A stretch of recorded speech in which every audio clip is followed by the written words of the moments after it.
On vous souhaite la bienvenue à ericlatour.com. Dans quelques instants, on vous parle d'un spectacle bénéfice. La cause, c'est le cancer. On reçoit des gens qui organisent ça. C'est pour mars 2015, mais on commence tout de suite le démarrage de la programmation de ce spectacle. Mais d'abord, on vous parle de la 25e dictée Richelieu et dont cette année, l'auteur de la dictée était nul autre que Jacques Boulris.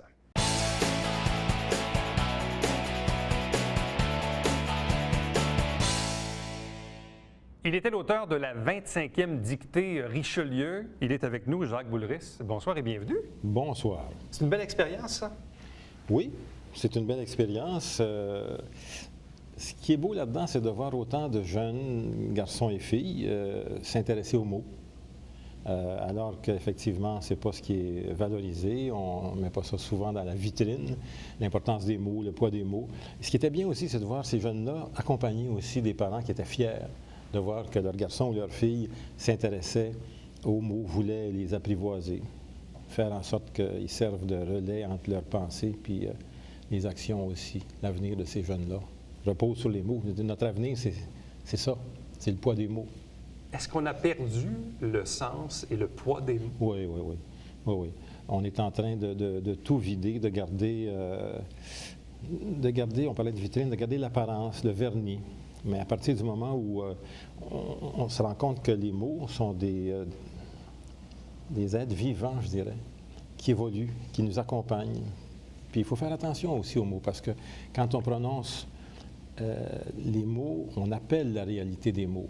C'est pas pour rien, c'est assez étrange de dire ça, ça fait un peu bizarre, mais dans tous les livres sacrés, qu'on soit croyant ou pas, l'être suprême, c'est la parole. Au commencement était le Verbe. Puis quand on appelle notre mère, la première fois qu'on dit maman, on n'appelle pas notre mère. On lance des sons, mais on s'aperçoit que les sons, certains de ces sons-là, nous donnent un pouvoir sur la réalité. Le bébé qui appelle sa mère, il ne sait pas qu'il appelle sa mère, mais il s'aperçoit que quand il fait maman, il y a une réaction. Il y a une réaction et il y a un pouvoir sur son entourage. Toute la vie repose là-dessus. Souvent, la réflexion que je fais, moi, depuis quelques années, depuis qu'on est à l'ère des courriels, et des messages et des chats, du clavardage.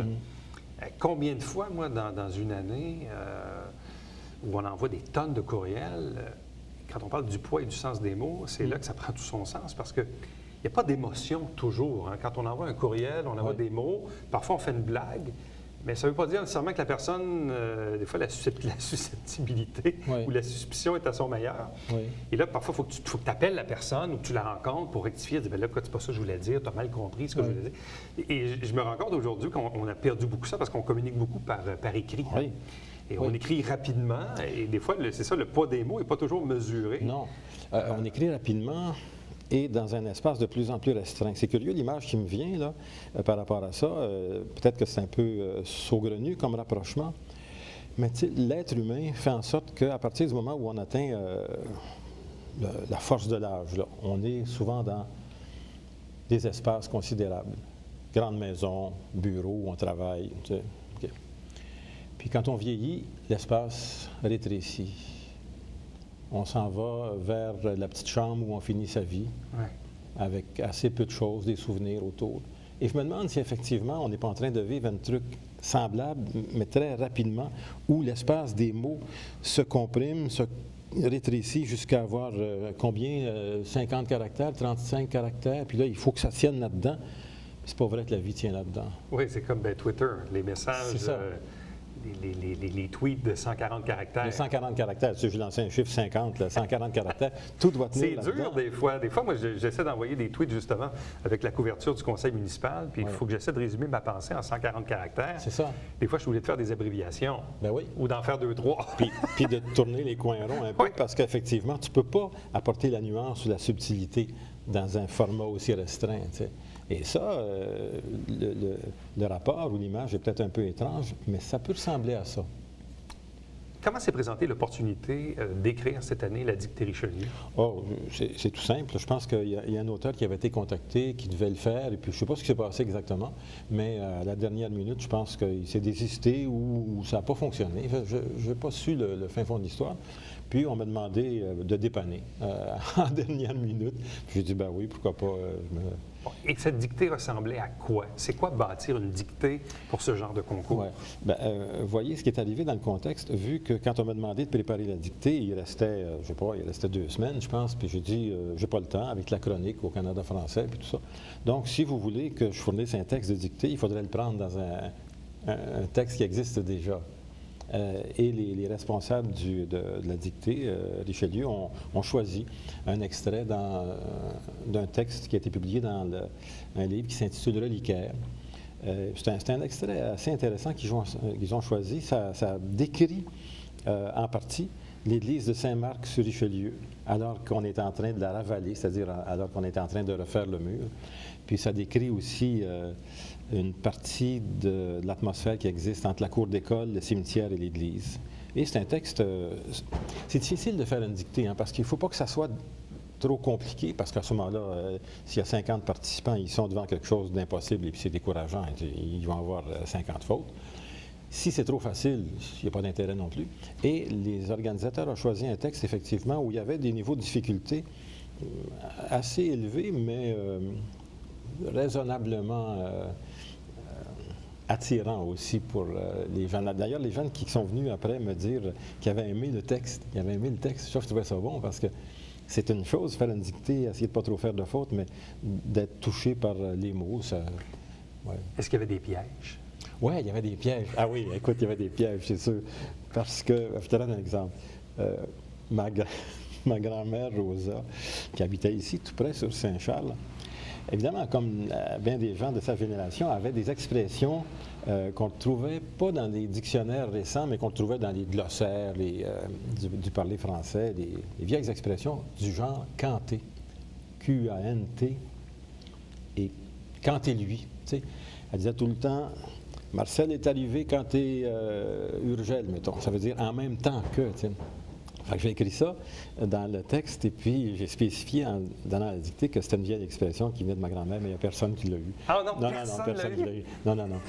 Ça existe dans des vieux dictionnaires, mais je pense que là, ils ont essayé toutes sortes de choses. Mais est-ce que vous avez vu dans le visage des étudiants, est-ce que vous les avez vus parfois sourciller, justement, quand on fait cette lecture de la dictée, et là, on regarde la réaction, est-ce qu'on voit tout de suite là, des lumières s'allumer? Oui, mais généralement, oui, il y en a quelques-uns qui, effectivement, c'est pour ça qu'en l'expliquant, je voyais que là, ils disaient, oui, peut-être, ils comprenaient le sens du texte, mais quand on ne connaît pas un mot ou une expression, on cherche tout de suite à relier à quelque chose qu'on connaît, de sorte qu'ils l'ont rapproché d'une expression ou de mots ils l'ont transformé en verbe à l'infinitif souvent.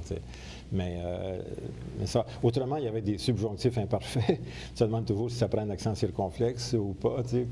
Mais dans l'ensemble, ils étaient forts. Hein? Ils étaient forts. Il y avait combien de jeunes? 41. 41 jeunes? Oui. Puis, je pense que les premiers ou premières, je me souviens, on fait 4 ou 5 fautes. C'est une première. Hein? Je pense que 4 ou 5 fautes, c'est quand même assez bien. Hein? Ce qui était bien aussi, c'est de voir les parents, tous ceux qui accompagnaient, qui faisaient la dictée aussi. Et, visiblement, il y avait un plaisir aussi à se confronter aux mots. Puis, les jeunes avaient quel âge? Secondaire 3, 4, 5. 3, 4, 5. Oui, c'est ça.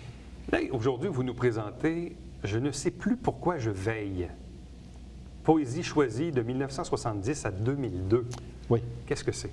Bien, c'est un recueil d'une anthologie. Anthologie, en grec, ça voulait dire cueillette de fleurs. C'est un peu... oui, ça décrit assez, finalement. C'est une rétrospective. Il y a un éditeur qui m'a téléphoné il y a peut-être 1 an et demi, 2 ans, pour me dire il y a des textes de vous, M. Boulris, qu'on ne trouve plus qu'en bibliothèque et qui serait intéressant de rafraîchir, de republier. Tu sais, quand on propose à un auteur de faire une anthologie de ses textes, tu as toujours l'impression que l'auteur est sur le point de mourir. Tu sais, fait là, j'ai dit, il me reste encore quelques bonnes années, c'est peut-être pas nécessaire de faire une anthologie tout de suite. Il m'a dit oui, parce que ça serait intéressant de voir apparaître ces textes-là. Fait qu'on a fait un choix de texte. Il a fait plutôt un choix de texte depuis 1970 jusqu'à 2002. Puis moi, j'espère que le prochain tome, deuxième anthologie, verra le jour en 2045. Ça me fera 100 ans à ce moment-là. Là, vous êtes encore dans la jeune soixantaine avancée? Non. Ouais, c'est plutôt... j'ai 68 ans, j'aurai 69 au mois d'août prochain. Mais c'est intéressant, d'une part, parce que le fait de revisiter un peu des textes que j'ai écrits il y a 35 ans, puis de dire, est-ce que j'écrirais la même chose comme ça aujourd'hui, de faire une réflexion là-dessus.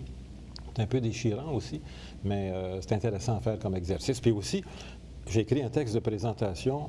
Le texte de présentation, il est à la fois très actuel, puis je l'ai écrit à partir du petit gars que j'étais, rue Frontenac, au 133 Frontenac, qui jouait au hockey bottine dans sa cour. J'ai essayé de faire le lien entre ce petit bonhomme-là, puis le vieux que je suis devenu. Et là, depuis quelques mois, vous signez une chronique d'humeur dans le Canada français. De bonne humeur, généralement, de bonne humeur. D'où vient l'inspiration? À chaque semaine, là, quand vous vous installez, qu'est-ce qui vous vient en tête? Tout provoque et tout suscite, tout nourrit. Ce matin, à la radio, Radio-Canada, on dit qu'il y a un type qui est décédé dans une usine à Saint-Jean. Oui, c'est vrai. Et c'est sûr que je pense à cet homme-là, mais je pense à tout ce que j'ai vu, entendu aussi de ceux et celles qui sont morts dans des accidents qui n'auraient pas dû arriver, en usine ou pas. Puis probablement que je vais faire un texte là-dessus, ou encore sur les élections, mais j'essaie de trouver des choses très concrètes, très ancrées dans le réel. Je n'aime pas faire des chroniques dans l'abstrait. Souvent, je raconte des choses, des petites anecdotes du passé, du présent, ou encore j'en invente pour le futur. Mais tout, c'est pas difficile de trouver des sujets. La difficulté, c'est de les traiter pour qu'ils soient vivants, qu'ils soient vrais aussi. Ouais. Quand on est prof de français, auteur, écrivain, poète, et là on sort d'une campagne électorale au Québec, vous êtes en même temps le père d'un député fédéral du NPD, Alexandre. Qu'est-ce que c'est d'être le parent d'un député, de voir son fils patauger dans ce monde-là, le monde de la politique? Oui. D'abord, le parent d'un député ou le parent d'un musicien, hein, je pense à Nicolas aussi avec le Vent de l'Or. Le mot député est là et le mot musicien est là, mais il y a toujours le mot parent d'abord. C'est-à-dire que Alexandre, je le vois presque chaque semaine, Nicolas aussi, quand c'est possible, quand il n'est pas en tournée.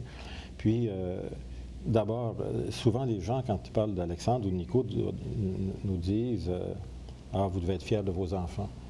Oui, puis en même temps, on est toujours conscient que ces métiers-là, ces professions-là, c'est tellement déchirant, c'est tellement exigeant aussi qu'on a le goût aussi de... Ça fait drôle à dire, là, je ne sais pas s'il va être content, Alex ou Nico, s'il va être content, mais on a encore le goût de les bercer, puis de dire attention, faites attention à vos cœurs. Tu sais, je sais que ces deux gars-là ont des beaux cœurs d'hommes, puis il ne faudrait pas qu'ils soient trop maganés. Mais ils se tiennent debout, puis ils font ce qu'ils ont à faire. M. Boulris, merci beaucoup. Je vous en prie, M. Latour. Merci. Restez avec nous. Au retour, on vous parle d'un spectacle bénéfice pour la cause du cancer le 21 mars 2015.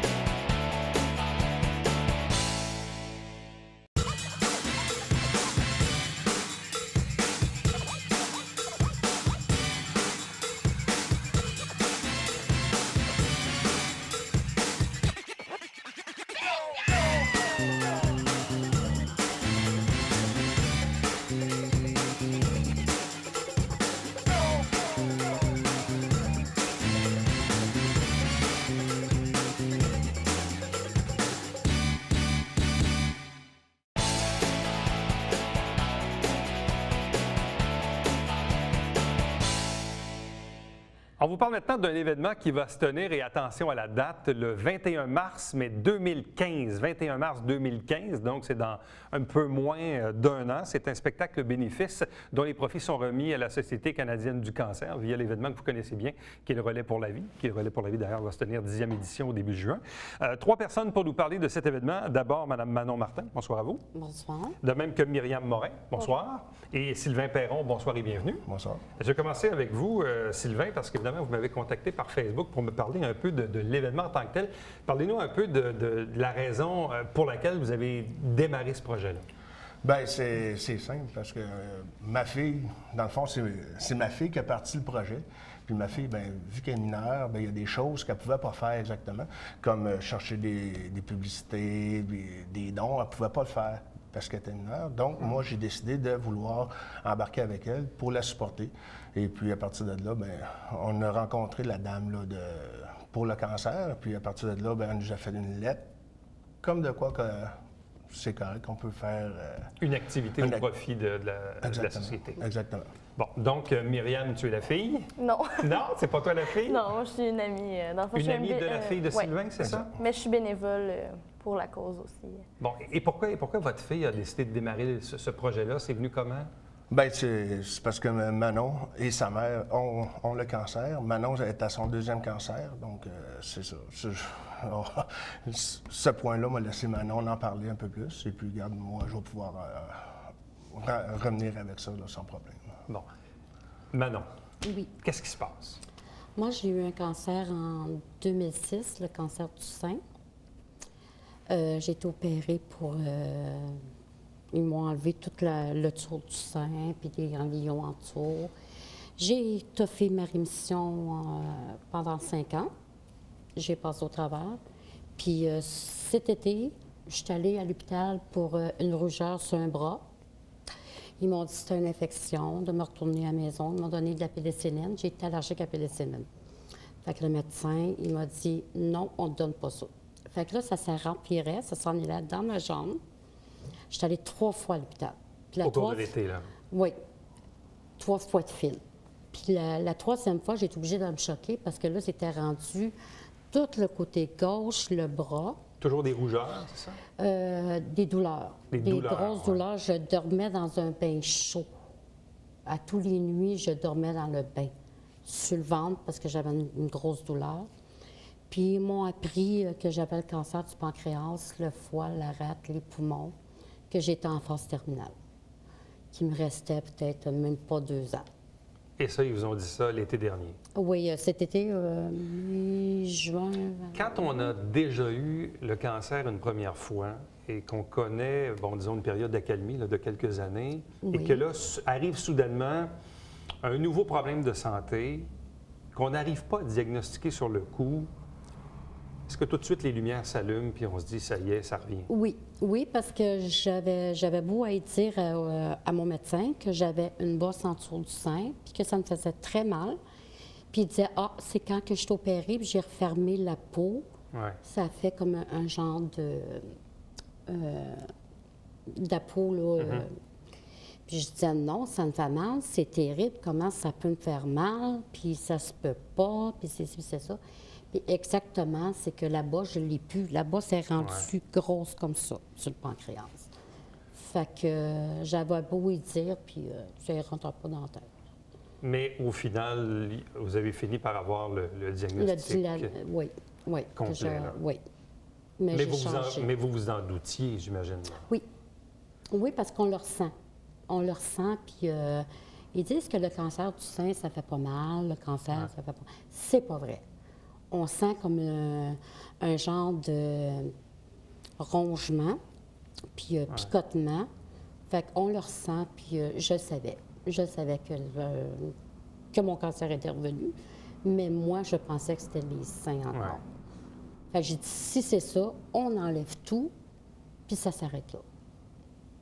Mais là, avec la volonté, le courage, puis c'est pas vrai qu'il va me rester 6 mois, puis 1 an. Non. Donc, vous vous accrochez. Oui, beaucoup. Et là, votre fille, donc, a décidé de...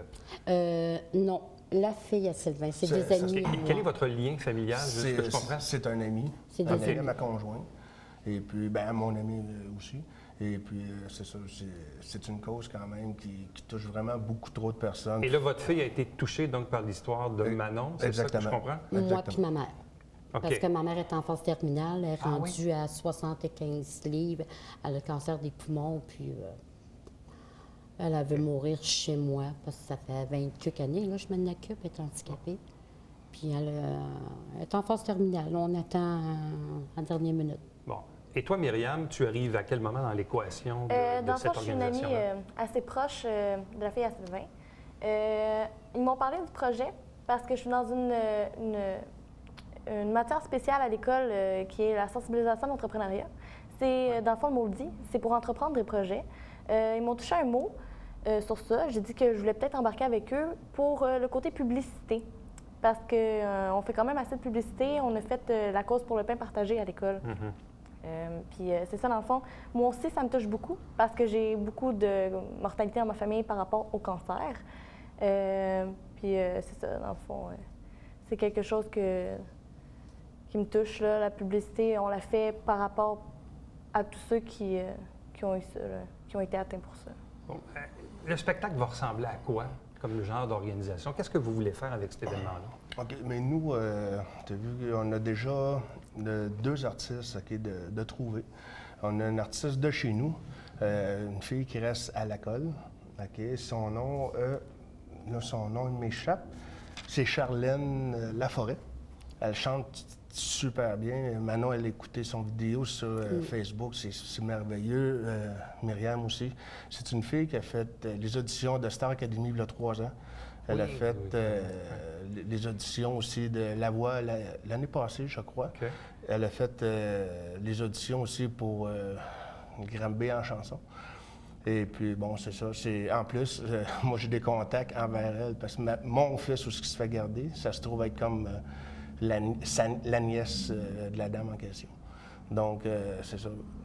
Puis, pour pas dire tout le temps ma fille, mais elle a un nom, c'est Alexandra qu'elle s'appelle. Et moi, ben c'est ça. On a décidé d'embarquer là-dedans. Puis, regarde, on n'a pas seulement que ces deux-là, on est en pour parler aussi. On est avec du monde de Star Academy, du monde de La Voix. Actuellement, on essaie d'avoir Isabelle Boulay. C'est quand même des gros noms. C'est beaucoup de travail pour les approcher, mais on est confiant que... Vous avez quand même un certain laps de temps parce que l'événement est quand même 21 mars 2015 Exactement. à la polyvalente Armand-Racicot. Exactement. Donc, et on le dit, là, 100 des profits versés à la Société canadienne du cancer. Madame, vous semblez vraiment vous accrocher parce que souvent, les gens qui sont atteints du cancer ou qui se font donner le diagnostic de dire, bon, vous êtes en phase terminale, les gens disent, ne nous traitez pas comme si on était déjà mort. Parce que tant qu'il y a de la vie, il y a de la vie. Oui. Et je vous sens très vivante. Oui. Je vous sens très sereine. Je m'accroche beaucoup, puis moi, je me dis, non, c'est peut-être une erreur, ou moi, il ne m'aura pas. Je me suis battue pour un, je vais me battre pour celui-là aussi, jusqu'à la fin. Mais le monde ne me croit pas parce qu'ils me disent, mon Dieu, c'est impossible, tu es en forme, tu lâches pas, puis tu sais, tu es toujours de bonne humeur. Oui, parce qu'il ne faut pas s'appuyer sur notre sort. Il ne faut pas se dire, on est malade, on a le cancer, puis je suis fatiguée, puis je... Tu sais, là, s'asseoir, puis on ne sort plus. C'est là que, il me semble que ça... On baisse très... Et ce spectacle, le bénéfice, il représente quoi pour vous, cet événement-là? Ça m'a touché beaucoup. Beaucoup, beaucoup, beaucoup. Quand que Sylvain m'a annoncé ça, puis Alexandra m'a dit qu'elle voulait faire ce projet-là, j'ai dit, bien voyons donc, j'ai dit, ça se peut pas. Là, elle n'arrêtait pas de nous en parler dans le camion. On s'en allait, c'est pas mieux. Je sais pas, on s'en allait à quelque part.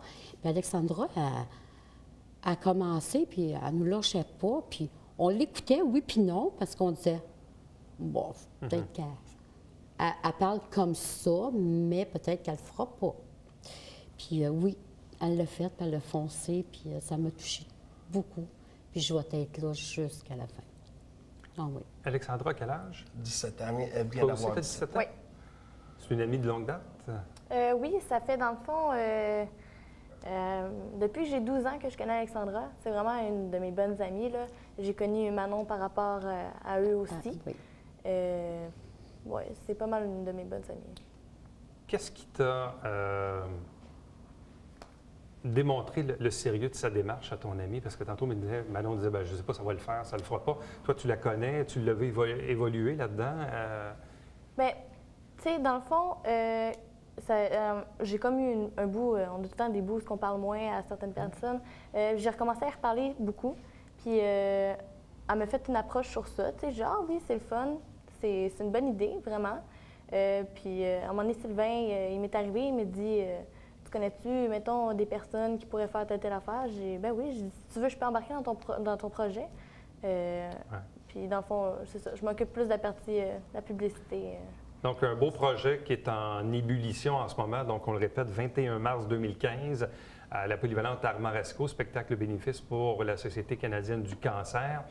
Donc, d'ici ce temps-là, donc, le projet est en mouvement, en développement, puis on aura probablement même l'occasion de vous réinviter peut-être dans les semaines qui vont précéder l'événement pour faire une petite mise à jour. Il y a il y a Jean Héroldi aussi qui est supposé nous donner des nouvelles. C'est ça, j'ai parlé directement avec l'agent de Jean Héroldi. Et puis, elle nous a demandé d'avoir une lettre en disant que pour savoir c'est quoi que M. Héroldi pourrait faire. C'est sûr qu'on va y envoyer une lettre, parce que ça serait le fun d'avoir un type de cette qualité-là aussi pour avoir comme porte-parole. À vous trois, merci beaucoup. Meilleure des chances dans l'élaboration et le développement de ce projet. Et vous, on va vous souhaiter longue vie, puis lâchez pas. Oh, je lâcherai pas. Merci beaucoup. Merci. Restez avec nous, puisqu'au retour, on vous présente bien sûr le Babillard quotidien.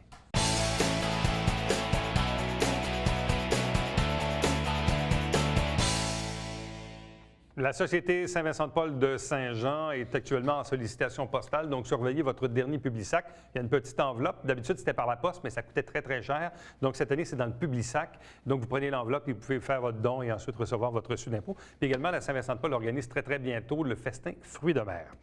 Et puis, nous, on vous dit bien sûr de ne pas manquer le Télébingo tous les dimanches matin 9h30 en direct au câble 09, bien sûr. Il y a 3 500 $ en prix et on se donne rendez-vous demain. Bye-bye.